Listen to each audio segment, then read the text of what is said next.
Kung merong malawak na isip, mas maraming nakukuha. Kung ang isip naman niya ay nakalaan na ito lang ang makuha sa araw na ito, yun din ang nakukuha. Kung medyo sa kanya ay ito ang sukat ng kanyang kaisipan at kaalaman, puno siyang uuwi.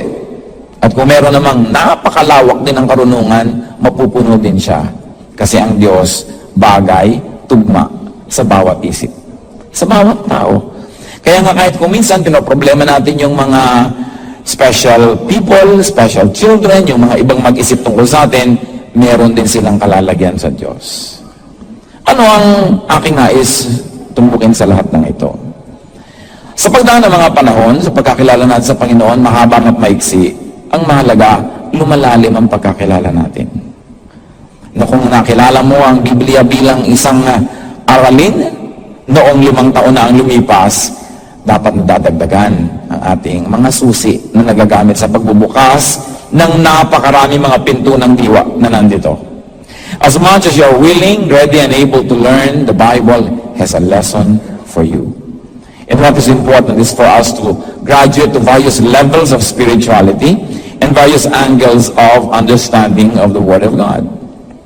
At ngayon, sa anibersaryong ito, nais ko po na imungkahi sa lahat na sariwain natin ang mga alam na natin tungkol sa Diyos, sa Biblia, at pagkatapos magtangka tayong dagdagan. Dagdagan ng anggulo, dagdagan ng mga iba't ibang sapin-sapin ng kahulugan. Because the wisdom of God contained in the Bible can be considered as layers.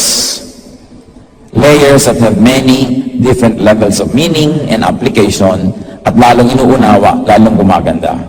Isa po sa mga basic talaga na katuruan sa Biblia, yung katuruan tungkol sa kaligtasan, katuruan tungkol sa langit o paraiso, katuruan tungkol sa impyerno, katuruan tungkol sa mga gantimpala sa mga anak ng Diyos. At yan ang nais kong pagtunan ngayon, pagtingnan ng pansin yung iba pang mga anggulo of the issues of heaven, of hell, of good works, of the gifts and rewards of God for those who serve Him. Most religious people are focused or fixated on eternity or heaven. They get too focused on the heaven to come that they sadly forget and neglect the heaven that is here and now. Ecclesiastes 3 says, there is a time for everything and a season for every activity under heaven. So there is a time for the usual heaven that we know of, and today I like us to give time for the other heaven. At yan po ang ating pag-aaral. Ama namin sa langit, salamat sapagkat kayo ay Diyos ng karunungan. At kung gaano kami kahanda na makinig sa inyo, ganun karami ang pwede niyong ipaunawa sa amin. Purify us, O God, forgive us our sins, cleanse us from all our iniquities, make us whole, enable us to approach your throne of grace, to dare to look at your face and hold your hand and ask you to speak to us. Palinawin niyo po ang aming isip, palawakin ang aming kayang maunawaan, akayin niyo kami, dalhin niyo kami sa mas malalayo, mas matataas na mga bahagi ng iyong karunungan.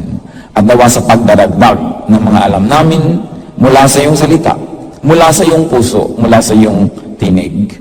Hindi lang kami matuto, kundi kami magkaroon ng pagbabago ng kalooban, matulad kami sa iyong anak na si Jesus, at matuto kami magmahal sa isa't isa. As we continue to learn more and more from you, O God, may this learning translate into goodness, kindness, and love. We ask you, Father, to be with each one of us. Teach us. In the name of your Son, Jesus, we pray with thanksgiving and gratitude. What is the usual heaven that we know of? Yung madalas nating pinag-aaralan, alam na alam natin yan. It is a heaven that concerns the future. It is in the future. It is eternal life with God and God's people. And what is the usual hell that many of us are afraid of or have gone beyond, and many of us teach that people should avoid? It is a kind of hell that is also in the future, just like the usual heaven, suffering in flames, in pain, etc. Pag sobra tayong nahumaling sa pagtingin dun sa malayo na darating pang langit, o kaya ay pag-iwas lang dun sa darating pang impyerno, kadalasan, hindi natin napapansin yung langit na nandito mismo at hawak natin, at hindi natin natatakasan yung impyerno na kadalasan ay nakasasadlakan ng marami sa atin kahit ngayon pa lang. Fixation on the usual heaven and hell had motivated and even oppressed countless souls throughout the history of religion. Kumisan sa takot na mapunta sa impyerno, wala nang pinaghandaan kundi yun na lang at nakalimutan ng mabuhay here and now. Sapagkat ang Diyos ay Diyos ng kayusan at ibinibigay niya ang kasalukuyan para ito'y tamasahin sa kasalukuyan, hindi rin dapat ubusin ang buong kasalukuyan para lang sa paghahanda sa hinaharap. We must never cheat from today to give to tomorrow. And sometimes over-religiosity can make people steal themselves of their present just to be able to have a better future. Such desire for the future heaven and fear of the future hell had made vast numbers of people neglect their present lives and the other heaven, which we will try to define now. Many people suffer the other hell without noticing it because they think only of the other. So let's talk about the other heaven. Alam na natin yung usual, yung pupuntahan ng mga anak ng Diyos, yung wala nang iiyak doon, wala nang karamdaman, alam na natin yon at yun ay pinaniniwalaan ng lahat na darating pa lang. Napakahalagang bagay ito. At dapat pansinin ang sinabi ng Panginoong Hesus na siyang may akda ng lahat ng buhay at lahat ng uri ng langit. Luke 17:20-21. Once having been asked by the Pharisees when the kingdom of God would come, Jesus replied, "The kingdom of God does not come with your careful observation.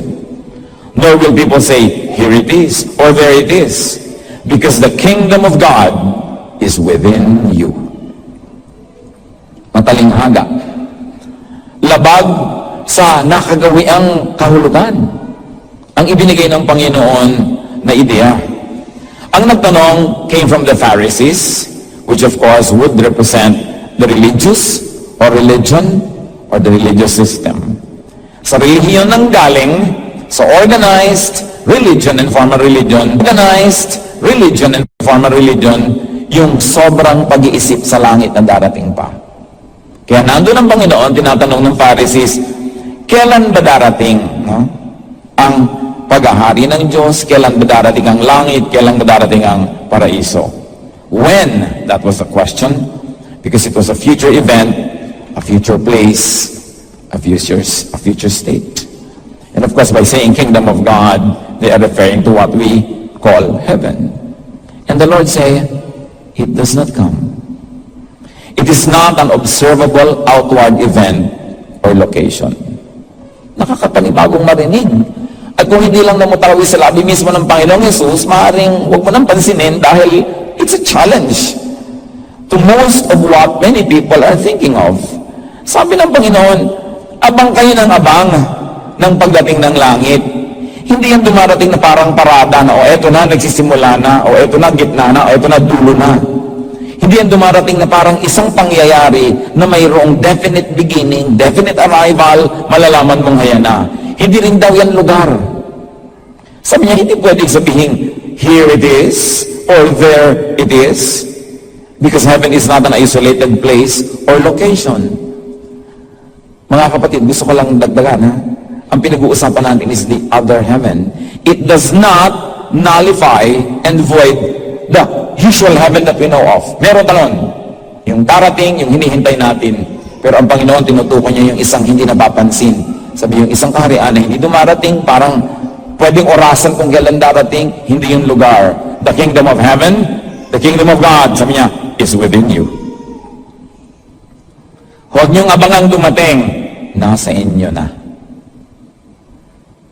Huwag kayong bantay ng bantay, hindi niya nalalaman, nando na pala. Parang kumisang pag-ibig, abang ka pa ng abang ng darating, ayan na pala, 3 taon nang bigay ng kape sa'yo, hindi mo lang napapansin, siya pala yun. Kaya sabi ng Panginoon, hindi naman nadadaan sa ganyan yan eh. Wala kayong ginawa kundi maghintay nung darating, hindi niyo napapansin yung nandyan na. Sabi niya, the kingdom of heaven is not an event, it's not a place, it is within you. The kingdom of heaven, therefore, is also in the heart. Nasa puso. It is in the mind. Hindi ibig sabihin in the mind na imagination. Ibig sabihin, nasa pag-iisip. Nasa paraan ng pag-iisip. That heaven is in our values. It's in our aspirations. Heaven is in our activities. Heaven is in our lifestyle. It is in the lifestyle of the people in the present that we should also work for it so that it gets developed. What are the signs and fruits of the other heaven? To emphasize that there is the usual heaven, but that is not our topic now. Alam na natin yun eh. Ang nanineglect yung kapartner nun na heaven. Galatians 5:22-23. But the fruit of the Spirit is love, joy, peace, patience, kindness, goodness, faithfulness, gentleness, and self-control. Against such things, there is no law. Wala daw maaaring makapigil ng ganung mga bagay, walang maaaring humadlang kasi nasa kalooban mo. Kung ang langit ay darating pa lang, sabi ba, hindi, pansin ko, tinitingnan ko palang biyanan ko, alam ko na may impyerno sa lupa. Di ba may mga ganong kumisang mga manugang eh. Makita ko lang yung employer ko, yung mga kasama ko, alam kong buhay na buhay ang impyerno dito sa aking paligid. May katotohanan yung ganon because the salvation, the other salvation, salvation from spiritual and emotional suffering. But sometimes due to selfishness or greed, excessive materialistic and personal attachments, and there's another hell, fear of loss, fear of detachment. Kaya pag natutang umibig, ang kasunod doon, matututo kang matakot kasi baka mawala yung iniibig mo. Baka maagaw ng iba, o baka iwan ka o kalimutan ka. Pag natuto kang umibig sa pagkagandang-gandang hikaw, ang kasunod doon, matatakot kang mawala yun. Diba? Kaya hindi umala mo kung saan itatago, pagka nawaglit, para kang nawawala sa sarili. Kasi ang kakambal ng pagmamahal ay pagdurusa na takot mawala yun. So maraming uri ng pagdurusa at maraming uri ng kaligtasan na dapat tayong maranasan. Kasi kung kaligtasan lang na tanggapin mo si Jesus bilang Panginoon at tagapagligtas, that is very beautiful and that is perfect. Pero alam nyo, at hindi nyo maikakaila na marami sa atin, kahit tinanggap nyo na si Jesus, buwan na na kayo, simba kayo ng simba, praise the Lord kayo, pero kumisan ang dami rin mga bagyot, mga mumunting impyerno nasa loob ng puso natin. Kung naiinggit ka, nagsiselos ka, nag-aalala ka, natatakot ka, lahat yan. Kaya dapat din kilalanin yung isa pang uri ng kaligtasan. Zacchaeus, may ituturo sa atin tungkol dyan. Alam niyo, Zacchaeus, napakayamang chief tax collector. At nung araw, pag sinabing chief tax collector sa Israel, 99.99% mandaraya yun. Kaya sa yung mayaman, sobrang naniningil ng higit sa kailangan. Itinatago niya yung sobra. Ito, chief tax collector pa. So maraming kayamanang galing sa questionable origin. Ang Panginoon, nung nagpunta sa kanyang lungsod, kung bakit sa bahay niya tumuloy, siya yung napansin, siya ang pinuntahan, hindi pinuntahan ng Panginoon yung mga religious leaders o doon na nanghali. Sa bahay ni Zacchaeus, nagtaka yung iba, sabi, pumunta siya sa bahay ng makasalanan. Bakit kaya?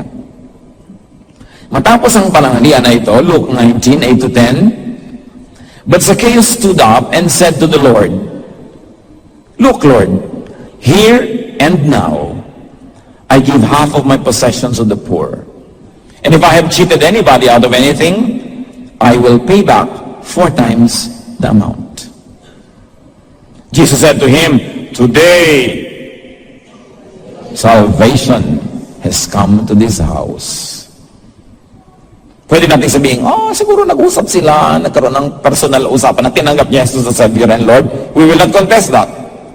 Pero meron din tayong textual evidence kung anong tinutukoy ng Panginoon na salvation. This man who had stolen from his people, cheated many people, suddenly volunteers to give half of his hard-earned wealth to the poor. At lahat ng dinaya niya, palibas sa tax collectors, may mga books yan, may records yan eh. Ibabalik daw niya lahat times 4. Lahat times 4. May interest. Higit pa sa hinihingi ng batas. Ano yung nangyaring himala? Anong kaligtasan? Bakit sinabi ni Jesus, "Today salvation has come to this house"? Because today, that day, Zacchaeus got saved from greed. Salvation from greed and all its attendant baggage. And that is salvation. That is freedom. That is heaven. Pagka ikaw ay sakim, may kakambal kang impyerno. Kasi laging gusto mong magkaroon, ayaw mong mawalan, at sa pagkakagusto mo magkaroon, dumadami ang kaaway mo, may mga nagdaramdam sa'yo, meron kang nakakalaban, may nakakakompetensya ka, umiimbento ka na impyerno sa buhay mo. At yun ang impyernong hindi darating pa, impyerno ngayon. Kailangan mo rin ng kaligtasan ngayon. Kaligtasan mula sa kasakiman. Sabi ni Lord, today, salvation has come to this house. Dahil naiba yung puso. Naligtas siya sa isang internal hell. Hindi lang po, mga kapatid, greed yan. Marami pang kakambal yan na dapat tayo maligtas. Jealousy, anger, envy. Kahit ka head ng choir, kahit ka pastor, kahit ka preacher, pag may inggitin ka, may bit-bit kang impyerno lagi sa iyong puso. At hindi lang yon, umiimbento ka na impyerno para sa kinakainggitan mo.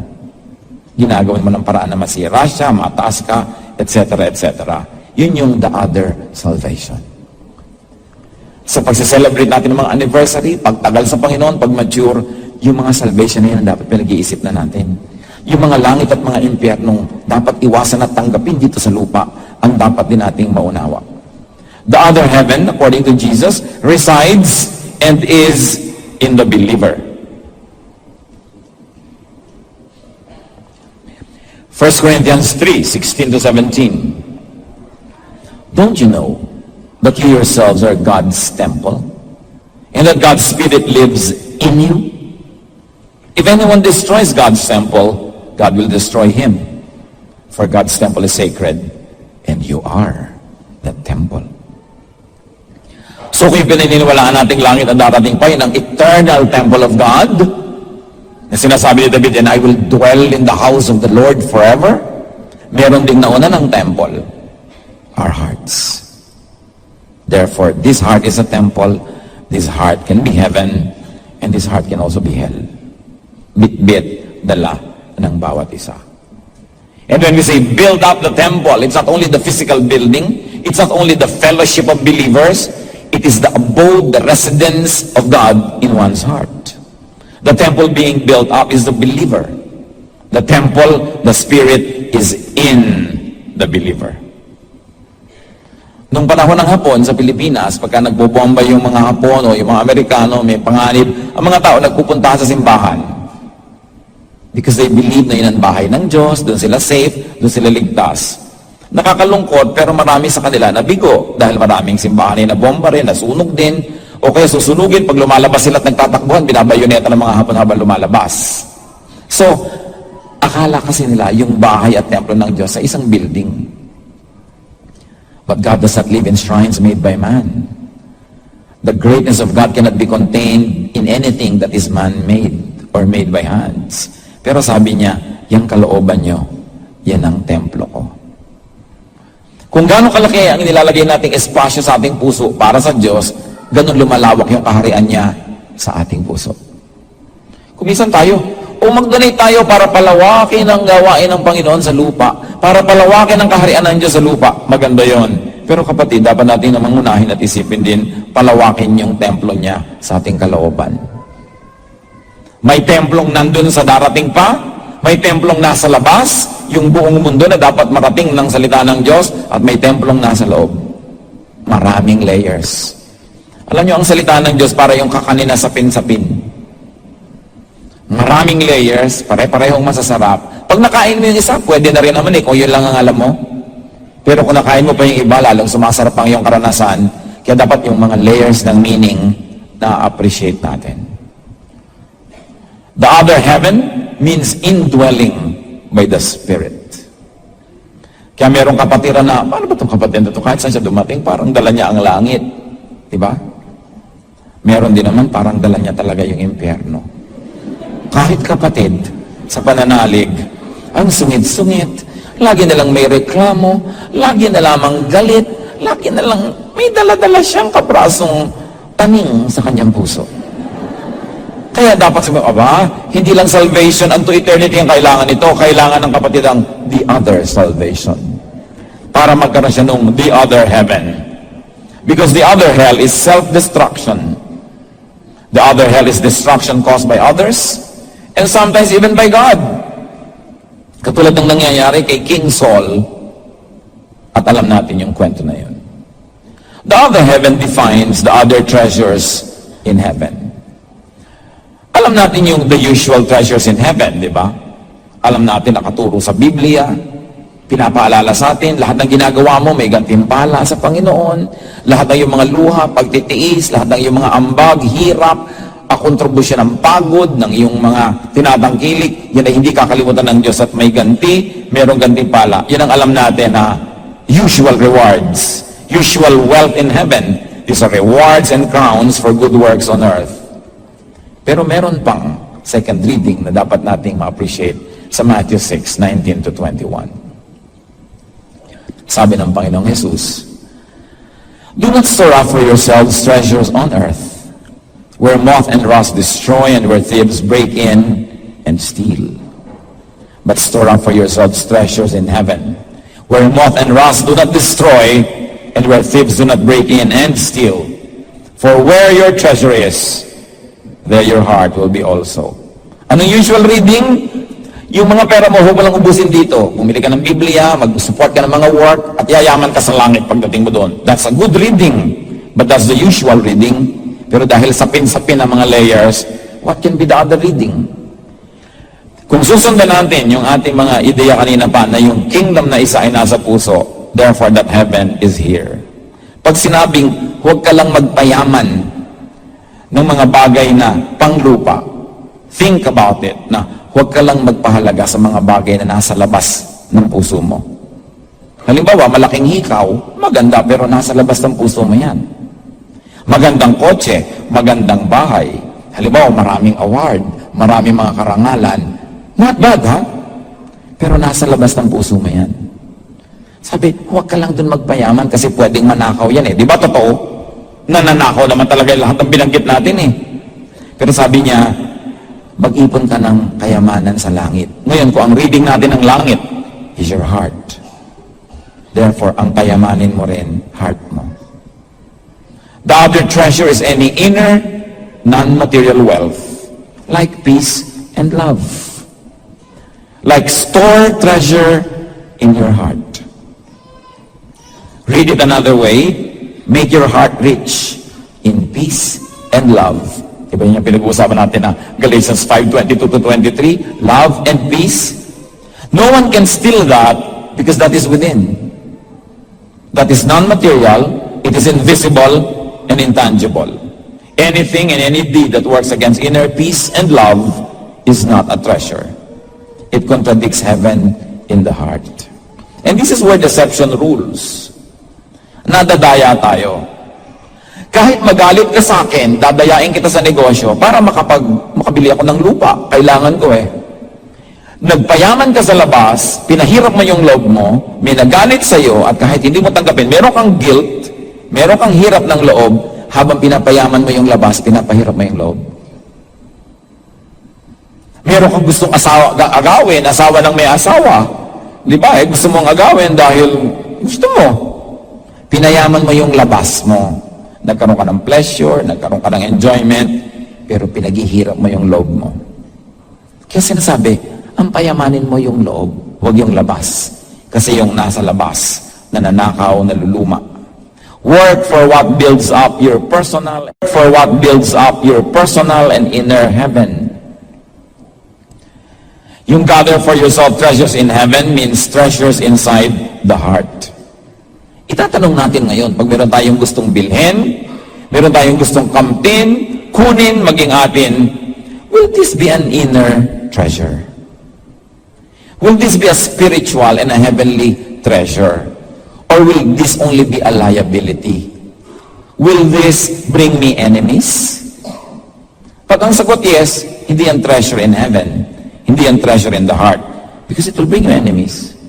Kaya ang Panginoon, ang gusto niya lagi, make peace. May gustong kumuha ng jacket mo, ibigay mo na rin pati sando mo. O, masaya ka. Gusto mo yung pang iba, ibibigay ko pa sa'yo. O, hindi ka nagalit ngayon sa akin, tahimik ako. Okay, nawalan ako ng damit ko, pero hindi ka naman nagagalit sa akin. Ang point lang dito ni Lord, kung mamimili ka lang, huwag nyo lang ipamigay lahat. No? Ibig sabihin lang, kung mamimili ka, ikakalapit o ikakaloob na kakalayo sa akin ng kapwa ko, yun na lang ikakalapit ng loob niya ang gagawin ko. Kahit hindi ako yumaman outwardly. Kahit hindi ako yung nanaig, hindi ako yung nanalo, hindi ako yung nagkaroon ng ganitong bagay, pero at least, hindi ako nagkaroon ng kaaway o naging kaibigan pa kita. Anong pinayaman mo? Yung loob mo. Pag meron kang pasya, itatanong mo, will this bring me strife or struggle? Merong mga pupunta sa akin, Pastor, ano po bang gagawin ko? A o B? Eh yung A, ano bang mapapala mo? Dadami po ang pera ko. Eh yung, ano naman ang disadvantage? Naguguluhan po ako, malilito ako. Eh dito ka na lang sa walang perang, hindi ka lito. Kasi kahit man marami kang pera, nalilito ka rin eh. Diba? Kasi ang tahimik ang loob mo. Yun yung payamanin mo yung other kingdom. Kasi may kingdom ka here, may kingdom ka outside.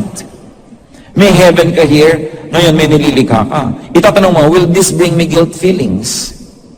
Okay, mahal na mahal ko si Guwaping. Pero alam ko namang may asawa siyang iba. Masaya ako pagkasama siya, pero may guilt din naman ako dahil meron din akong konsyensya. So anong gagawin mo? Magdusa ka nila mag-isa. Tahimik naman ang loob mo. Pinayayaman mo yung puso mo kaysa yung nasa labas. Kasi kung iiwan niya yung asawa niya para sa'yo, malayo mag-iwan ka rin niya para sa iba. Mauulit lang sa'yo yung ginawa mo sa kanyang iniwan. Ma'am niya, ikaw naman yung naiwan, iiyak-iyak ka, nakatingin ka sa lumulubog na araw. Kasi sabi ng Panginoon, kung mamimili kayo sa dalawang titiisin, ang tiisin nyo na yung mas nagbibigay sa inyo ng kapayapaan. Make your heart rich. Gather for yourself treasures in heaven. You ask yourself, will this bring me trouble? Will this be difficult to maintain? Merong mga magsasabi, Pastor, gusto ko bumili ng mahal na kotse. Talagang pangarap ko yan. O di ang mahal, ano ngayon ang gagawin mo pagka may baha, may bagyo, at hindi mo gagamitin? Diba? Ano ngayon ang gagawin mo pagka ipaparada mo kung saan-saan, hindi ka matahimik? Ngayon iniisip mo, baka makarnap. Bumili ka na lang segunda mano, tahimik pa loob mo. Makakarating ka rin naman from point A to point B. Pero pinayaman mo yung loob mo, hindi yung labas. Biruin mo, bibili ka ng kotse, tas aalagaan mo. Ikaw ngayon ang nagkaroon ng amo. Wala kang ginawa kundi linisin ang linisin, kuskusin ang kuskusin. Yung asawa mo na hindi mo mahiluran, pero yung kotse talagang hilod ka ng hilod. Sabi ngayon nila, anong napala mo? Hindi ka yumaman. Yumaman ka lang sa labas, pero yung kayamanan mo, naluluma, nananakaw. Hindi sa loob. Kung minsan, meron tayong pera, gusto natin kasi sa sarili, pero nung ibigay mo sa iyong kapwa, yung pag-ibig niya, o kung hindi ka man niya ibigin o tanawan ng utang na loob, yung kapayapaan mo, kaligayahan mo, hindi kayang bilhin ng pera. Kaya sa may pangangailangan ng kapwa mo, nagmanhid-manhidang ka dyan, nagtengang kawali ka, dahil gusto mong pasasain ang sarili mo dun sa pera, pero ang totoo, hirap din naman yung loob mo. Bakit ka umiimbento ng hell? Pero pwede ka namang gumawa ng langit. So you ask yourself, will this bring me stress and fatigue? Will this bring me worry? Bakit mo kailangan bumili ng teleponong merong folding bed sa loob? Hindi ka naman hihiga. Hindi pa ba tama yung nakakatawag ka, nakaka-text pa? Bakit kailangan kira marami pang gawin? Takaw-nakaw tuloy yung phone mo, at kung ano-ano tuloy nangyayari. But why not simplify? Yun ang point ni Lord. Gather for yourselves treasures in heaven. This is your heaven. You ask yourself, will this bring me fear? If it will bring you fear, don't bother. Kahit anong yaman mo, kahit anong ganda mo, pag yung may takot ka sa puso, baliwala lahat. At papangit ka rin kasunod. Kasi hindi yun naiiwasan. So, pangalawang reading ng treasure in heaven. Always treat your heart as a piece of heaven. Gather treasures there, not outside. Ngayon, kung binibigyan ka ng Panginoon ng treasures inside and outside, hindi mo ibinebenta o isinasangla ang kaluluwa mo para magkaroon ka ng treasures outside, hindi ka nang lalamang, hindi ka nang aaway, edi tanggapin mo rin as double blessing from God. But if it will bring you trouble and guilt, if it will alienate people from you, it's not worth it.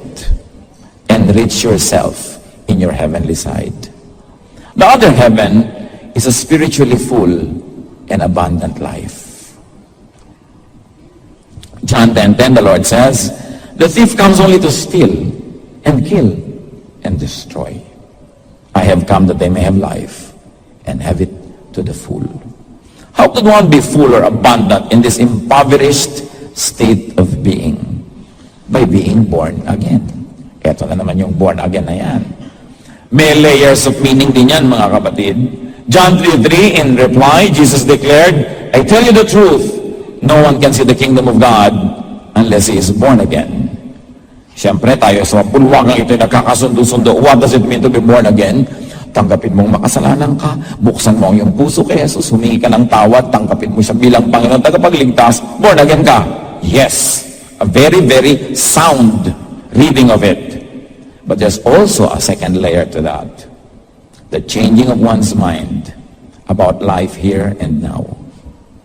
No one can experience heaven on earth unless he changes his point of view, his values, his way of thinking.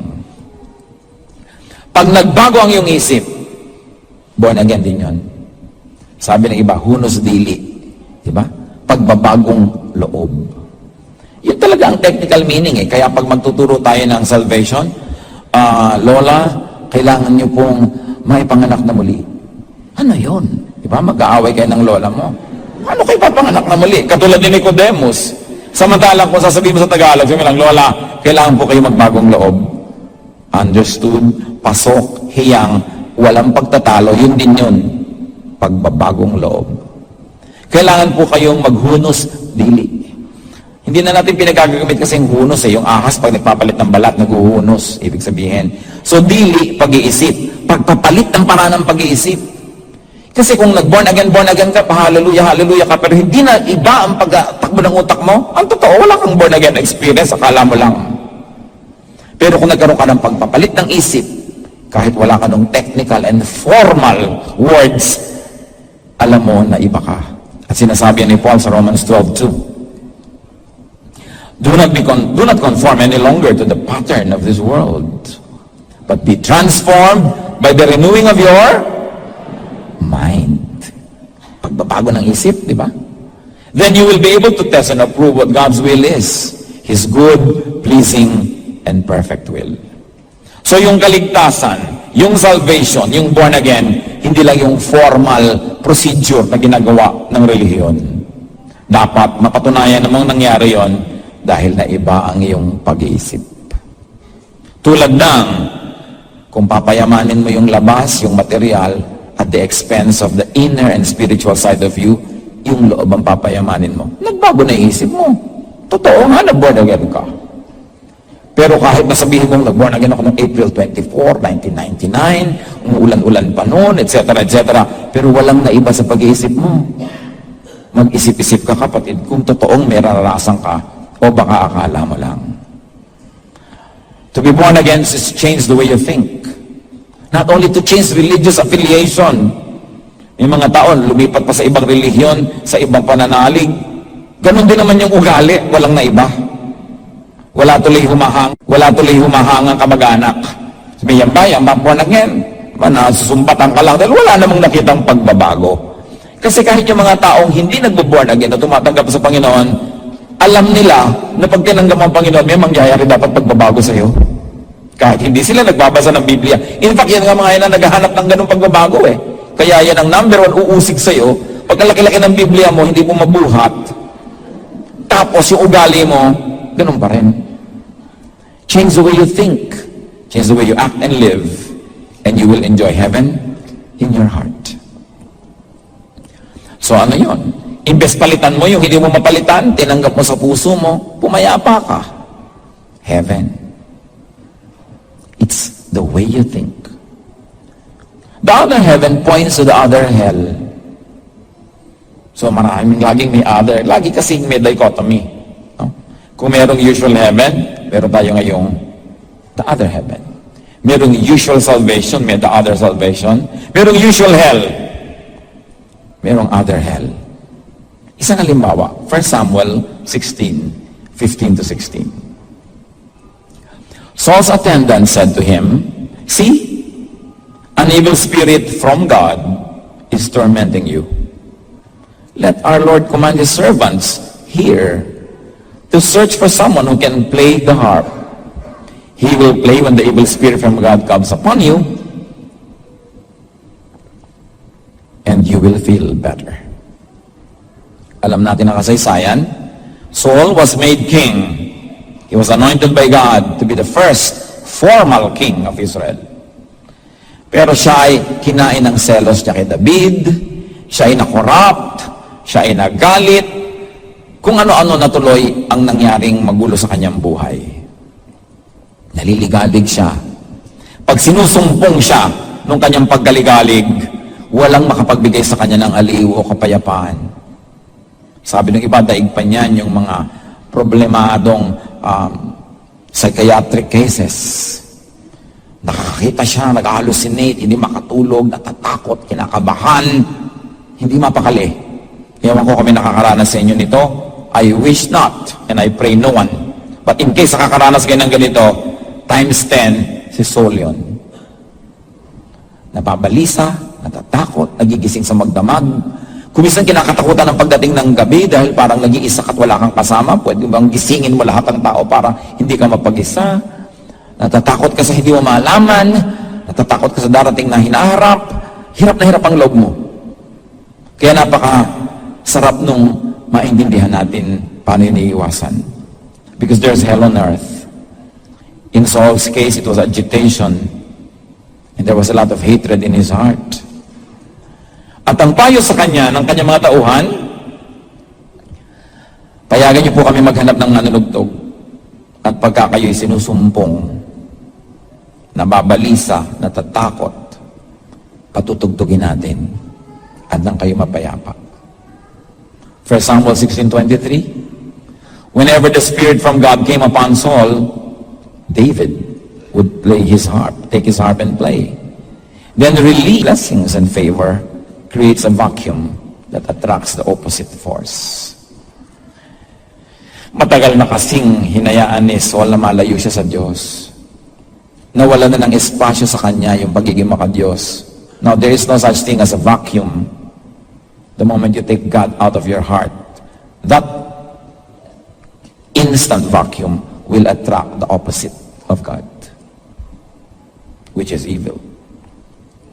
What are the signs that a person has hell on earth? Lack of inner peace, trouble, agitation, fear, worldliness. And I don't mean only sexually or materially, but it is selfishness, jealousy, a quarrelsome spirit. 1 Corinthians 3:3, you are still worldly. For since there is jealousy and quarreling among you, are you not worldly? Are you not acting like mere men? Parang ordinaryo lang kayong tao sabi niya ganon.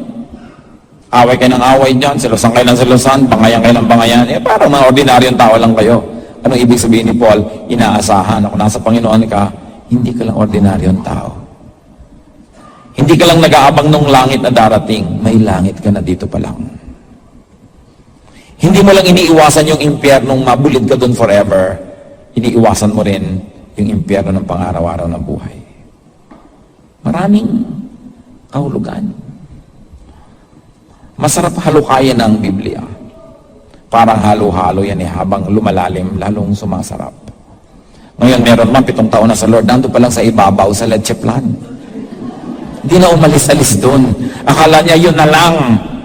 Pero marami pang malalaman, marami pang mahuhukay dahil hindi natin kayang ubusin ng Diyos. Hindi mo kayang ubusin ang pwede niyang ibigay, pero may uhaw ka ba?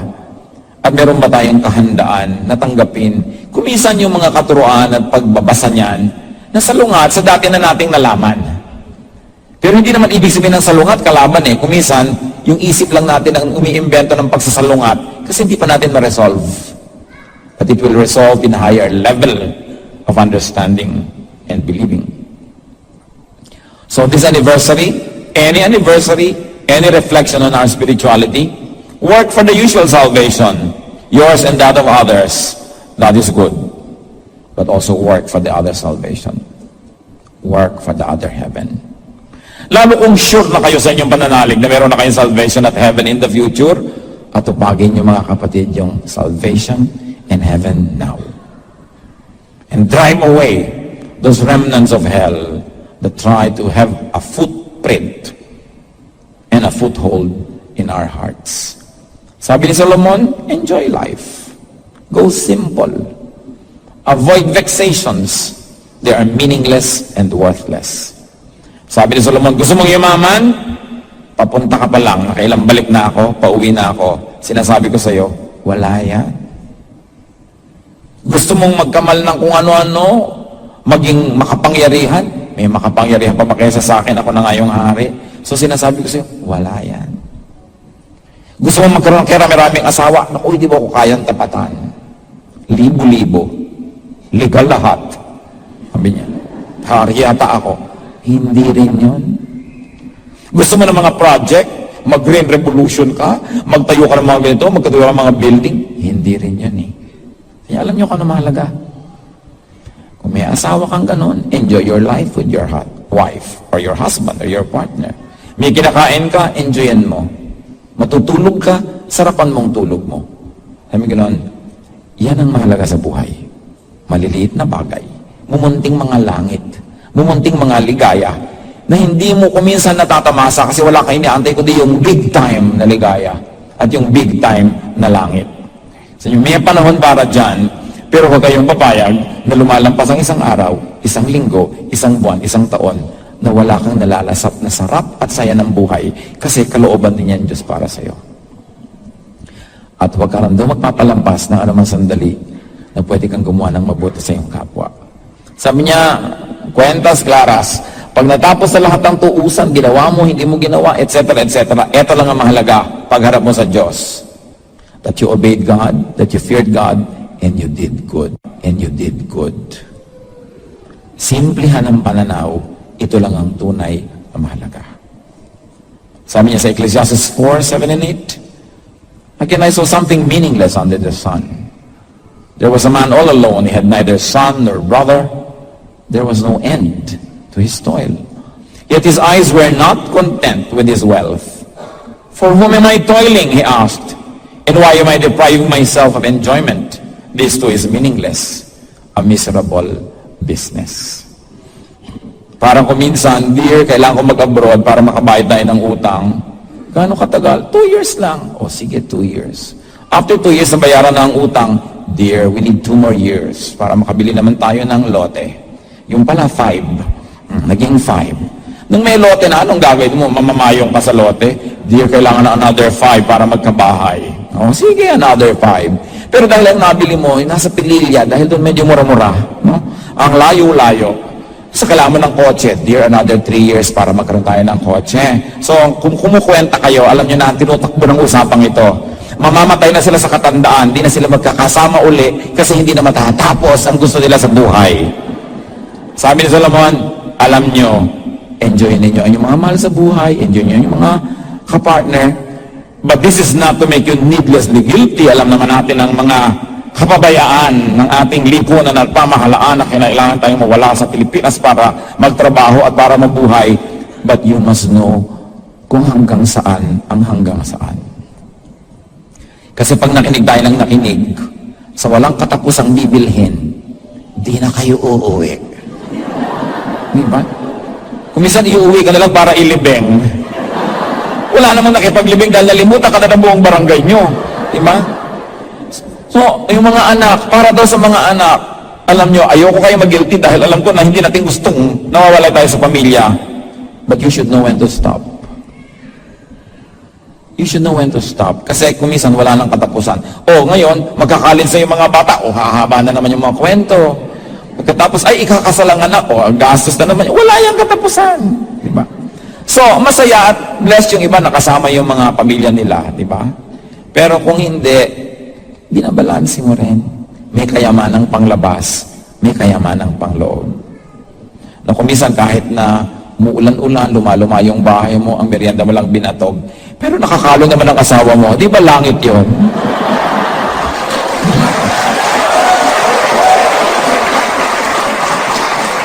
So mga kapatid, tayong mga anak ng Diyos, may kapangyarihan ng Espiritu niya para mag-isip at para umimbento, lumikha ng langit sa lupa. Hindi masama na asamin yung langit na darating pa. Pero kung minsan, parang opium yun ng relihiyon, pangbangag. panglasing, para huwag ng pansinin ng mga hirap sa buhay at wala ka nang gawin, sasabihin lang di bali sa kabilang buhay. Kung gusto ka na ng Diyos, sabagay Diyos sa kabilang buhay, bakit di ka pa diyakunin? Nandito ka pa dahil gusto pa ng Panginoon pagpalain ka dito. Maranasan mo yung langit sa kabila at langit din dito. Huwag tayong padaya. Sometimes it is religion that ties us down to that mindset that only eternity is important, that we neglect the here and now. Harap na ang totoo, kung abutan natin, problema lang naman. Reviewin natin. Kung may anniversary, nireview natin yung mga ministries, reviewin din natin yung personal na buhay. Bakit nga ba ako nabubuhay? Para ano ba mga ginagawa ko? Bakit ba ako nandito? Ano mga dapat mangyari na hindi nangyayari? At ang mga hindi dapat mangyaring, siya namang nangyayari. Pakaisip-isipin. At kung yan mapagbulay-bulayan natin, mga kapatid, sulit ang ating pagse-celebrate, sulit ang lahat ng pagod, sulit ang ating pagparito. Sabi sa 1 Timothy 6:8, but if we have food and clothing, we will be content with that. Of course, it's an exaggeration. Hindi naman pwedeng food and clothing lang. Isang talinghaga, isang metaphor. Dapat, iniisip mo kapatid, ano ba talagang mahalaga sa akin? Yun na lang ko, konsentratan ko. Yung mga hindi tunay na mahalaga, huwag na lang. Diba? Hindi ko na kailangan magpa-door-to-door ng pagkalaki-laking carpet para sa dingding. Dahil wala naman akong dingding. At saka lahat na merong carpet na may mosquito sa dingding, baka may iba ka pang kailangan sa buhay. Diba? Magre-regalo ka sa kasal, puro 100 ng baso. Ang dami-dami ng baso. Wala namang ibang gamit sa buhay. So marami tayong karga sa buhay na hindi kailangan. Ano kaya yon? Meron kaya tayong mga mumunting impyernong dapat palayasin sa buhay natin? Meron kaya tayong mga langit na dapat tinatamasa, pero hindi natin matamasa dahil sa ating ugali, dahil sa ating pagpapahalaga. Tayo yumuko sa Panginoon at magbulay-bulay, sumandali. Ama namin sa langit, lumalapit kami sa inyo, nagpapakumbaba, kinikilalang